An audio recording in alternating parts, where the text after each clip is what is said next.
got a beautiful snowy day here. It's about 34, 35 degrees out or so, something like that. But we got really nice snow overnight. I got a really nice fat ribeye as well, which I'm pretty excited to grill out on the grill behind me I got set up over here. It's taking a little time because it's super windy out, as you would imagine, being a snowy day, obviously. But something about grilling on a snowy day, for me personally, it makes me think of my time stationed in Homer, Alaska. Homer, Alaska is beautiful. It's a little small fishing town off the Aleutian Islands. There's not a ton to do there. There's like one bar, maybe 2 bars tops or something like that. I was 22 at the time. I was an E1 or E2. I guess I was an E2 at the time in the military. Not a penny to my name. I was broke as all hell, basically getting paid like poverty level, below poverty level, I think. So we didn't really have money to do the typical Alaskan hobbies you would expect. And at the time, I was living in the barracks with a bunch of other Florida boys. I grew up in Florida, so we didn't know what the hell we were doing, but we'd go around, shoot guns and stuff in the woods and had fires, but we'd grill out back on the grill on a nice snowy day like this, so it really makes me feel warm inside, even though it's cold as all hell outside. I've got this beautiful ribeye here I picked up the other day. It's looking pretty good. I'm pretty excited to eat it. I don't eat a ton of beef anymore. I kind of treat it like a treat, like a special meal nowadays. So as you can see, I got my charcoal going. I got a little piece of wood in here from, I think, a while back, honestly, but it'll give a nice little flavoring to it, to the steak as well. Now, I've got some hot coals on the bottom already. Honestly, I've been out here for like an hour. Been cleaning my my Blackstone for a while. So this just kind of makes it a little easier to heat up using one of these little tools. To be completely honest, I kind of forget what it's called. I think it's like a chimney or something. I don't know. I don't remember what it's called, to be honest. But it works really well because it contains the heat. As you can see, those charcoals just light up way, way easier, especially on a cold, windy day like today. I mean, as you can see, we got a few inches of snow overnight, so it's pretty damn cold out, which makes it a little more difficult to grill in general, but it's okay. That's what we're here for. I'm gonna be using this espresso chipotle smoky spicy coffee rub. This Bag Company barbecue, I'm pretty sure my buddy sold his company, but delicious stuff. I haven't actually tried this one besides just tasting it, but it tastes delicious without being cooked. So we're gonna coat the steak very liberally. Pretty much we're gonna use all of this. These little sample packs I got. So we're gonna season all of the steak, if I can open this packet. And after we season it, I'm going to set it back inside and let it continue coming up to room temperature. I've already had it out of the fridge for about, 10 or 15 minutes or so. But we want it coming up to room temperature so it gets a nicer sear on it, which really the secret to a nice steak is a really good sear on it. Now some people might not like their steaks medium rare or rare. Personal preference, I won't hate on anybody for that, but if you want a really good steak, it should be medium rare. So the goal for this today, if I don't screw it up, is going to be to take the steak off at about 120 degrees Fahrenheit. And as you can see, I really coated it nicely because all that flavor, it's going to absorb into the steak as we let it sit and come up to room temp a little bit. Obviously not outside temperature. It's like 35 degrees out here or something like that. We're going to let this come up to temperature, room temp, inside the house while charcoal finishes heating up. And then we're going to throw this bad boy on. Important step 2, we want a good chunk of butter that we're going to melt in the microwave before bringing down to the steak. And we're going to have a little brush on us too. And what we're going to do is once the steak is cooking, it's got a nice sear on it, we're going to bring down this melted butter and we're going to kind of dip the brush in and we're just going to kind of drizzle it on. We're not really going to brush it as much because we don't want to mess with what's going on with the steak as it's getting a nice char. We just want to kind of get a nice coating and let the butter do the work for us. All right, so spread out your charcoal evenly. I guess I should have shown you how I did that, but all you want to do is you want to take the little chimney, you want to pour in the cooked charcoal and spread it out nice and evenly. Now you can see my grill is a little dirty, honestly. I didn't clean it that well last time. So you always want to start with a nice fresh grate because it's going to help get a nicer sear on the steak or whatever you're cooking. So, see these little wire bristles? This is key right here. Important step. So this is really, really hot, which is perfect for what we need. See that nice pretty smoke coming out the top there?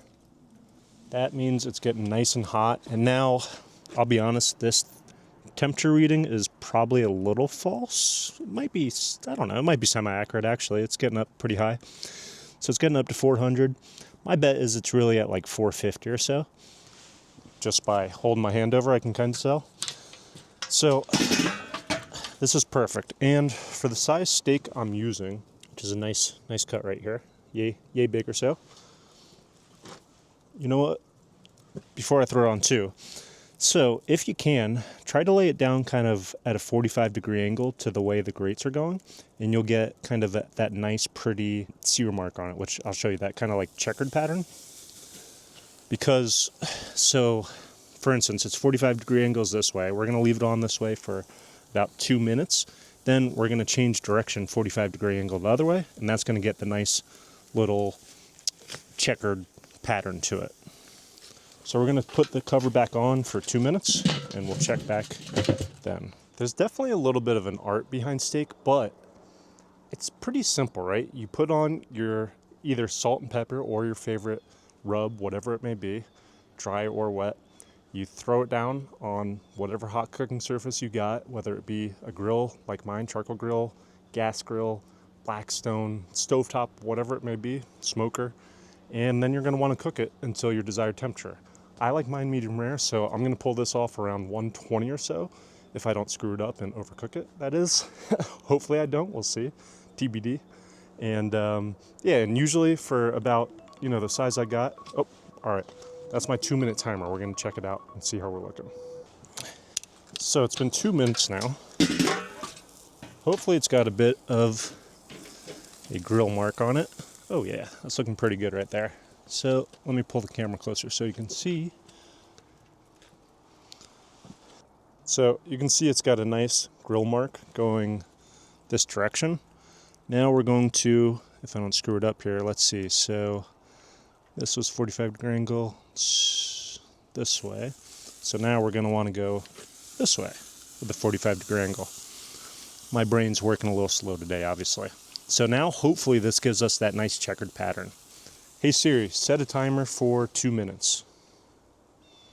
2 minutes. Okay, we got 2 more minutes. Now, after 2 minutes, we're going to see how it's looking. We're going to flip it over, and then we're going to go another few minutes on the opposite side. And then we're going to melt our butter. We're going to kind of, not brush it on top, but lather the butter on top. And I got to look up the video so I can tag the guy in it. I saw some guy do it who won some kind of award for cooking a really good steak. And for some reason, it made the steak look a lot better. I can't remember the exact reason, to be completely honest. But it kind of made sense to me at the time because I was watching him do it, and instead of like brushing along all the fat off the steak, you're not brushing it off, you're just adding more fat, being the butter, onto it. Okay, I think I just figured it out in my head there. I'm pretty sure that's the reason behind it. If you know for sure, let me know. I'm pretty curious. So our timer's just about to go off for our second round of 2 minutes now. And we're going to check out our steak and see how we're looking. Let's see if I didn't screw this pattern up or not. Sometimes I do, sometimes I don't. The grand reveal, let's see. Oh, not my best work, but it looks pretty good overall. I'll take it, I'm not going to lie. It looks pretty good to me still. It's got a really nice char on it, which is the main part about a steak that we want. That's the good stuff right there. Now I'll throw back on the cover. All right, we're kind of rushing here. I got to go up steps. I'm going to get my workout in for today. Now for the butter, we're just going to melt it for probably just about a minute or so. And we're going to bring that downstairs. That beautiful steak cooking. You can see the smoke coming out. It looks amazing. Yeah, Tito, you smell the steak, don't you, buddy? You want to go out there? All right, we'll let you out there in a minute. Don't worry. All right, we're at about 45 seconds, and oh yeah, that looks perfect. So we want it nice and melted like this. If you have clarified butter or ghee, that would work even better, honestly. Now, I can smell the steak from here. We're going to get this butter dripping on here. All right, we're going to take the cover off. And now we're going to start dripping over all of our butter. Let's see if I can do this while holding the camera. So, So like I said, we're not going to be brushing away the fat that's already on the steak because I think it makes sense to me. We don't want to brush off all the nice fat that the steak already has on it. We just want to add more fat to it. But if I'm wrong, let me know. I am curious. And we're going to go ahead and temp this in a minute too. See how we're looking. Now I just used one of these little digital thermometers, should do the trick. Now, I'm going to temp it in a fattier piece. Oh no, I totally overcooked this. I totally fucked it up, guys. Oh no. Okay. I screwed up, guys. Totally overcooked it. But such is life when you're filming and cooking. Regardless, I'm still excited to eat it, even though I totally fucking overcooked it. Oh man. Well, yeah, that looks way overcooked. Alright, I promise I will continue to get better and not overcook steaks on this channel, but give me some grace and some leeway here, okay? Whew. Alright, so even though I totally screwed the pooch, don't worry, Tito, not you. The metaphorical pooch, by overcooking my once beautiful steak. Sad.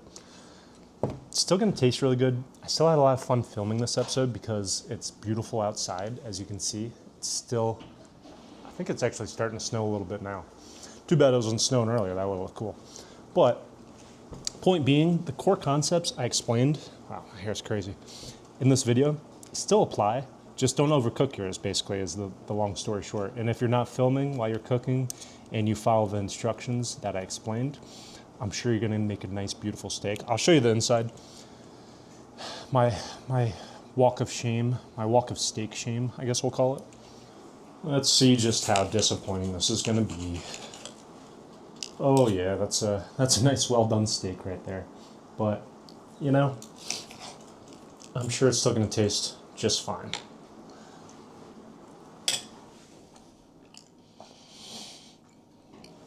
Oh, still tastes good. Not cooked to my preference at all. But you know whose preference this is cooked to? I'll show you. Just give me a second. The guy whose preference this is, I'll show you in a second. He's got his head on my lap currently. Tito. Tito. Hey. Why are you eating your other food? Sit. Oh, yeah. What do you think? What do you think, Tito? Alright, we're going to see if you can do the trick. Bang! Bang! The slowest bang ever. Good job, buddy. You earned it.